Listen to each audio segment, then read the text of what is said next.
Hello and welcome to food મંત્ર by Surabhi Vasa. આજે આપણે એક મસ્ત મજાની વાનગી બનાવી લઈએ. આજે આપણે આ વધેલી રોટલીમાંથી એક મસ્ત મજાનો નાસ્તો તૈયાર કરીશું અને એ બનાવીશું આપણે રોટલીનો ચેવડો.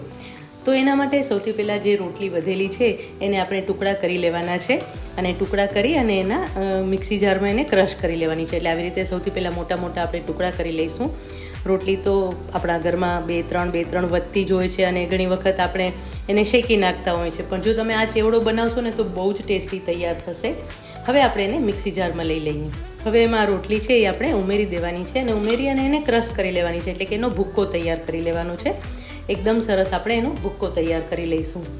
જો મિક્સરને 1 થી 2 વાર ફરાવી અને મેં આવો ભૂક્કો તૈયાર કરી લીધો છે.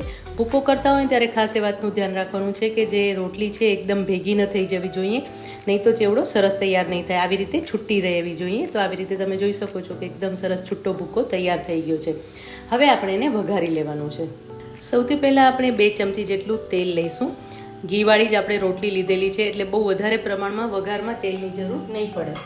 હવે એની અંદર રાઈ એડ કરી દઈશું. રાઈ ખીલે એટલે એની અંદર આપણે શિંગદાણા અને દાળિયા એડ કરી દેવાના છે. અહીંયા મેં શિંગદાણા લીધેલા છે 2 ચમચી અને 2 ચમચી દાળિયા લીધેલા છે. આમાં તમને ભાવતા હોય તો કાજુ અને કિસમિસ પણ એડ કરી શકો છો, એનો સ્વાદ પણ બહુ જ સરસ લાગશે. અને સાથે 1 ચમચી તલ પણ એડ કરી દઈશું. 5 ચમચી હિંગ, 5 ચમચી હળદર એડ કરી દઈશું અને મિક્સ કરી લેવાનું છે. શિંગદાણા, તલ અને દાળિયા આ ત્રણેય વસ્તુ થોડી ચડી જાય એટલે કે બ્રાઉન થઈ જાય એટલે આપણે એની અંદર જે રોટલીનો ભૂક્કો તૈયાર કર્યો હતો એ ઉમેરી દેવાનું છે. હવે આ રોટલીનો ભૂક્કો આપણે ઉમેરી દઈશું અને આ રોટલીના ભૂક્કાને આપણે ધીમા તાપે શેકવાનો છે. તમને જો આવો ઇન્સ્ટન્ટ ચેવડો ખાવો હોય તો આવો ભીનો ચેવડો પણ ખાઈ શકો છો, તો પણ બહુ જ સરસ લાગે છે અને એને ડ્રાય કરીને પણ ખાઈ શકાય છે. અત્યારે આપણે એને ડ્રાય કરી રહ્યા છીએ એટલે સરસ રીતે આપણે એને શેકી રહ્યા છીએ.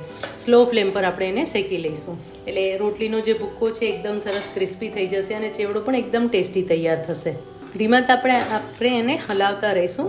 ફ્લેમ સ્લો જ રાખવાની છે અને પછી આવી રીતે થોડું ફેલાવી દેવાનું છે. આવી રીતે તમે ફેલાવીને રાખશો ને એટલે રોટલીની અંદરનો જે ભેજ છે એ ધીમે ધીમે ઉડી જશે અને વચ્ચે વચ્ચે એને હલાવતા રહેવાનું છે. આ જ વસ્તુ તમે માઇક્રોવેવમાં પણ બનાવી શકો છો. માઇક્રોવેવમાં પણ એકદમ ઝડપથી તૈયાર થઈ જાય છે અને એકદમ સરસ ક્રિસ્પી તૈયાર થાય છે. જો હવે રોટલીનો કલર ચેન્જ થઈ ગયો છે અને રોટલી ક્રિસ્પી પણ થઈ ગઈ છે. હવે આપણે ફ્લેમ ઓફ કરી દઈશું અને બધા જ મસાલા ઉમેરી દેવાના છે, જેમાં આપણે 1 ચમચી લાલ મરચું પાવડર એડ કરીશું, 1 ચમચી ધાણા જીરું પાવડર એડ કરીશું. અત્યારે મેં જે રોટલી લીધી એ 5 થી 6 નંગ રોટલી લીધેલી છે એટલે એ પ્રમાણે આપણો ચેવડો તૈયાર થશે. અને હવે 1/4 ટીસ્પૂન ગરમ મસાલો એડ કરીશું. હવે એની અંદર દળેલી ખાંડ એડ કરવાની છે. આ જે ચેવડો છે એનો આવો ખાટો મીઠો ટેસ્ટ બહુ જ સરસ લાગશે.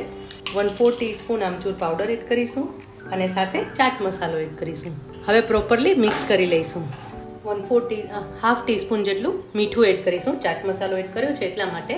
અને હવે પ્રોપરલી ફરીથી મિક્સ કરી લઈશું એકદમ. અને એકદમ સરસ ચેવડો છે સરસ ક્રિસ્પી થઈ ગયો છે. એકદમ સરસ ટેસ્ટી દેખાઈ રહ્યું છે અને એકદમ ઇન્સ્ટન્ટ નાસ્તો છે. 5 જ મિનિટમાં તૈયાર થઈ જાય છે. અને જો રોટલી જો ઘરમાં વધી હોય અને બાળકોને ભૂખ લાગે તો આ નાસ્તો એકદમ બેસ્ટ છે. હવે આ ચેવડામાં આપણે મસાલા બુંદી 1/2 કપ એડ કરી દઈશું અને 1/2 કપ સેવ એડ કરી દઈશું. એકદમ ટેસ્ટી અને હેલ્ધી એવો નાસ્તો તૈયાર થઈ ગયો છે.